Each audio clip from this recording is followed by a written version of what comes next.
எங்களோட குட்டி வேலண்டைன்ஸ் டே எப்படி போச்சுங்கிறது தான் இந்த வீடியோவில் நான் உங்ககிட்ட ஷேர் பண்ண போகிறேன்.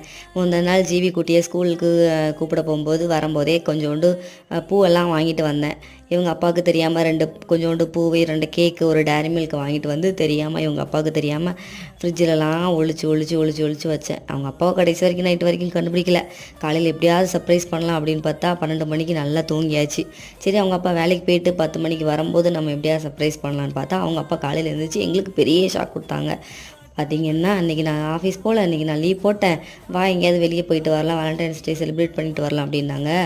அதுக்கப்புறம் என்னடா பண்ணுறதுன்னு பார்த்தா அதுக்கப்புறம் 3 பேரும் காலையில் எழுந்திரிச்சு இந்த டெக்கரேட் எல்லாம் நாங்கள் 3 பேருமே சேர்ந்து பண்ணி நான் 3 பேருமே குளிச்சுட்டு அதுக்கப்புறமா குட்டியாக ஒரு செலிப்ரேட் பண்ணிவிட்டு ஜிவி குட்டிக்கும் ஸ்நாக்ஸ் பாக்ஸு லஞ்ச் பாக்ஸ் எல்லாத்தையும் ரெடி பண்ணிவிட்டு அவனையும் ஸ்கூலுக்கு அனுப்பிட்டு நாங்களும் அப்படியே ஜாலியாக வெளியே கிளம்பிட்டோம். எங்களுக்கு இப்படி தாங்க வேலண்டைன்ஸ் டே போச்சு. உங்களுக்கு எப்படி போச்சுன்னு கமெண்டில் சொல்லுங்கள். பாய்.